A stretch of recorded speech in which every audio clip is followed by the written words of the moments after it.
Steamboat Willie went into the public domain on the 1st of 2024. This means that people can't make content directly copying Mickey Mouse from media today. But this version can fly. I think. I'm not a lawyer, but I'm pretty sure that's how that works. With that news coming out 9 months ago, directors and writers started rubbing their mittens together, ready to put the old mouse in their own work, making these childhood characters gruesome and not what we're used to seeing, kind of like the Winnie the Pooh movies. So we got MOUSETRAP. Ever played MOUSETRAP? A Mickey Mouse horror film. While writing this, I have not yet watched the film, but I have learned the ability to watch an entire movie at just the snap of a finger. Whoops. I gained a chair. The film starts off with a text scroll like in Star Wars, which it touches on its similarities to Star Wars and says that it's not in relation to that and it's just a generic text scroll. Right. Basically, to summarize this entire text scroll is that it's saying that they love Disney and they like all of their properties. And they're saying that this isn't a part of a Disney production, which I thought was kind of funny, you know. I thought it was a little bit funny. Wasn't too bad. We are then shown two detectives interrogating a girl straight from The Ring. Or at least I thought so. Turns out this is just the back of her head. Please tell me that you guys also thought that this looked like the Ring girl. I'm not going crazy, am I? Does this not look like, you know, whatever. This girl is the generic goth girl of the group, and apparently this is the only girl that these two interrogators can talk to, considering that they keep on nailing it in her head that all of her friends tragically passed away. She's gonna be telling the events of the whole story and the series of how things happened to these two investigators the whole movie, and they don't believe a single word that she says.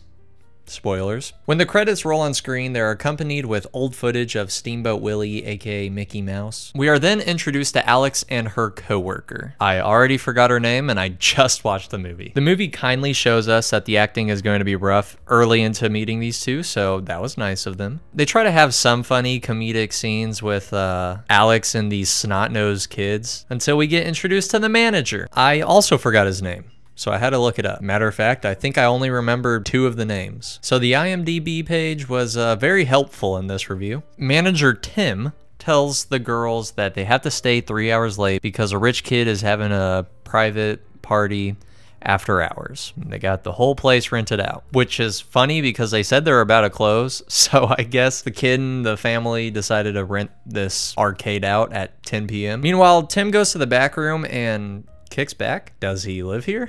If not, then why is there a movie theater room in the arcade? And if so, why'd you put a movie theater room in your business/home? Just use the money to buy a new house. I know these chairs ain't cheap. When he looks to see at what movie he wants to watch, he picks Steamboat Willie, of course. Why wouldn't you want to sit back and drink to a old cartoon movie that was made in 1928? During Tim's watch, he hears voices calling to him, asking him if he wants to see what this ominous voice sees. Turns out this is the Mickey Mouse mask that is in the same room. Beautiful piece to have in the theater room, I must say. Coworker friend Jaina asks Alex if she can go visit a boy while Alex works her ass off messing with these kids. Oh yeah, go right ahead, Jaina. Not only did I get asked to stay 3 hours late, but sure, I wouldn't mind doing it all by myself. Anyways, she says yes, and Jaina heads out. To pass the time before the people arrive, Alex goes and plays seemingly every arcade game they have. Must have been running late, I suppose. But when she finally hears a ring on the phone and she picks it up, nobody talks back on the phone. And after that, we see that Mickey is watching her, which is just Tim in a mask.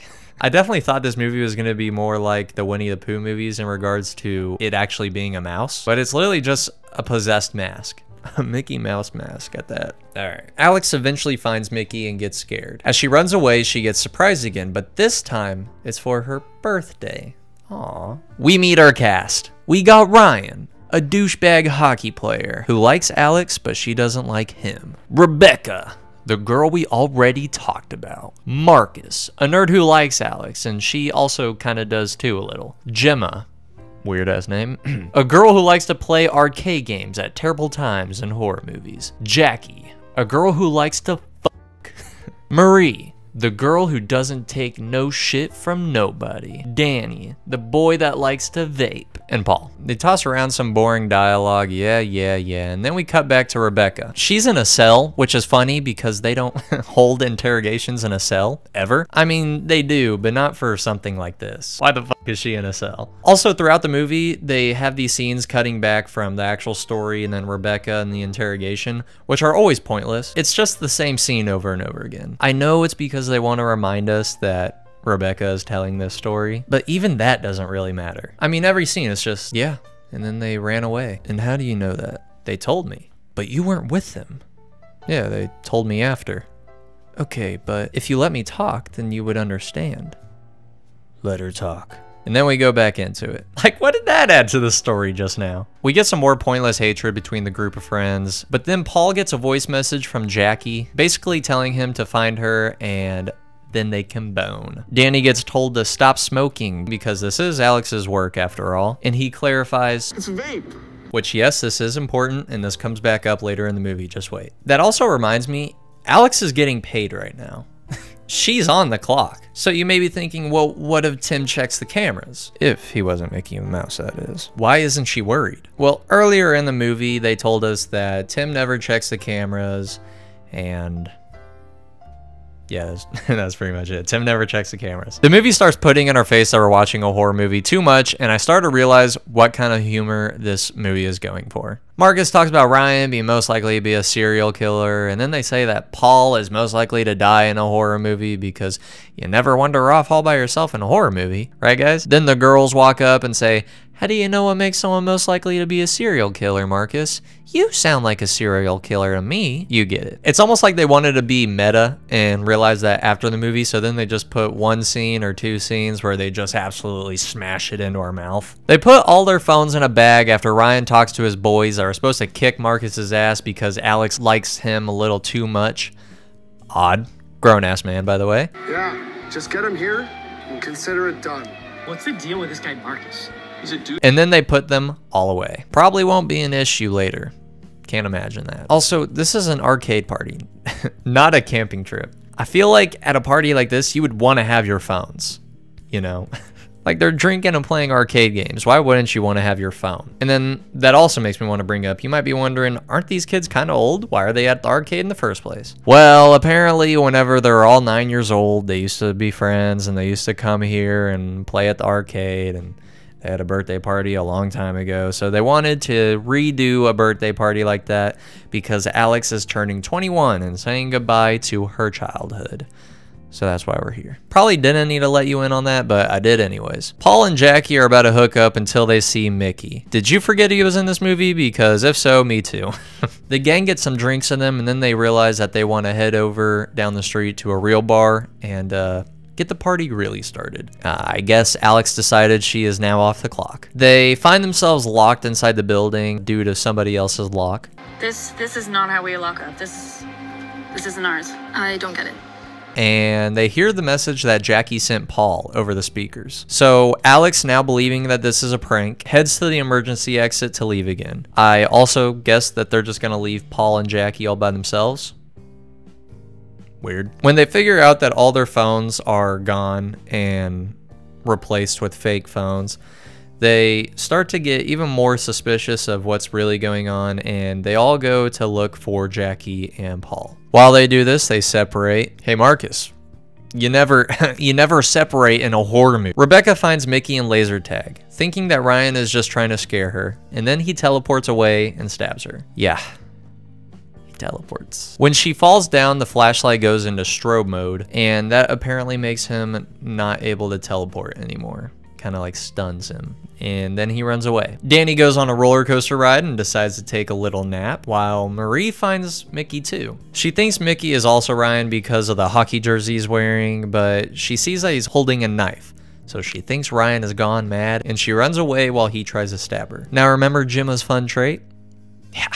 It's gaming time. Perfect time to play a virtual reality arcade game. Marcus also decides during this time, while they're supposed to be finding their friends, that he wants to show Alex her surprise gift. And the surprise gift is odd. Is this? Yes, it is. No way. This is every sour candy from around the world. Who would forget? You like sour candy that much? I always tell them how much I love sour candy. And Marcus knew this? Who would forget? Whatever, sure. They have a moment and Marcus asks Alex to make a wish, which she does, and she wishes that Marcus would ask Alex out. They get interrupted by Marie telling them that Ryan has gone nuts, he had a knife with blood on it, and he tried to stab her. Alex and Marcus treat this like an inconvenience instead of a possible murder happening, but eventually they get up and try to do something. No, it's okay. We'll get that moment back later. They go to call for help, but all the lines are down. Remember Ryan's friends that were supposed to kick Marcus's ass? Well, they're at the bar next door, and Mickey teleports to kick their ass. I'm just gonna keep it pushing. No, man. We were just kidding around. Danny is asleep and gets locked in the roller coaster. While the ride is going, he asks Ryan to turn it off. It's not Ryan, it's Mickey, but he thought it was Ryan. He asked him to turn it off because he's saying he's too high for this, which is funny because he was hitting a vape. Funny, Danny. Seems as if you're not a real big-time vapor. Maybe a poser.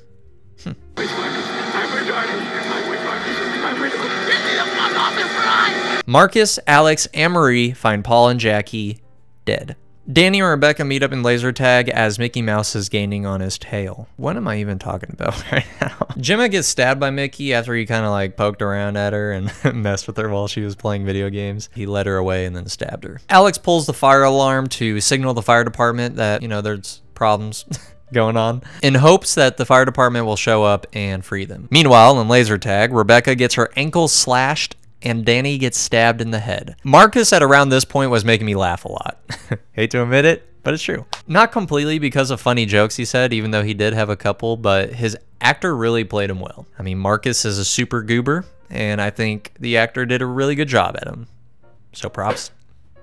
So props to you. Like he can teleport? Yes, I know that sounds crazy. Oh, no, it's not crazy. A guy dressed as Mickey Mouse is killing us. Teleportation is still very much on the table. Jaina eventually comes back from her boy buddy's house, and she gets murdered too. After that, we finally find Ryan somewhere, and he says that he just passed out from being drunk. However, everyone still thinks he's the one killing all these people. So, they question him until, he's right behind me. They ask if it's his hockey boys that are doing this, and he eventually admits to Marcus that he did have a hit on him. He told the hockey boys to come kick his ass. But what?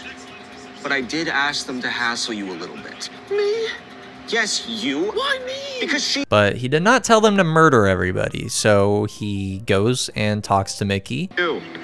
Kill Ryan. Kill.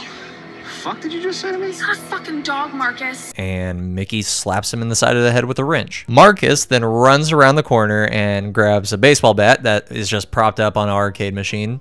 Conveniently. Thank God that was there. And he hits Mickey in the back with it. Fuck yeah, Marcus! Mickey then teleports away. The Fantastic Four then make big plans to use the strobe light against Mickey in a room and kill him there. Or something like that, I don't know. They never really said kill him, but I mean, I would assume that they would kill him. But in this movie, you never really know. A game of cat and mouse. And the only way to win is to kill that goddamn mouse. This plan works like a charm until the light just stops working. Then he teleports again. Alex says it's okay though, because he's not coming back. And then she gets decapitated. He's not coming back. I never got to ask her out, and he just cut her head off. Ironically, this is hilarious to me. It's funny until it cuts to Ryan for way too long, and then he says this.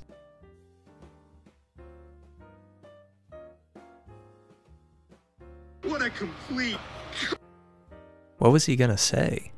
Cock. The other C word that I shouldn't say? Why does he say that? Why did it get cut off? Whatever. Then, the credits come. Woohoo! The movie's finally done! Come play with me. We're just getting started.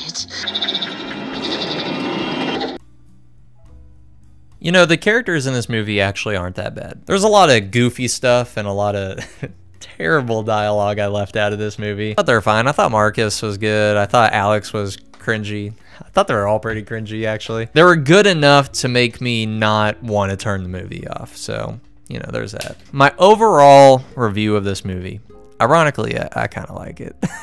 You know, it's really bad. It's a really bad movie, but it's like funny bad, you know? It's like you can watch it with your friends. Yeah, I mean, after I watched it, I was like, I could watch that again. A lot of people are not going to be happy with me. But for rewatchability, I'm going to say right above Predator. Let me know what you guys thought about this movie. Have you ever seen this movie? What character would you want to see put into a horror film? Maybe Smokey the Bear? Make it like someone's littering in a forest and he's like gets pissed off about that. I feel like that would be funny. It's probably already out there somewhere. But anyways, let me know in the comments. Like the video, of course. Subscribe. Peace.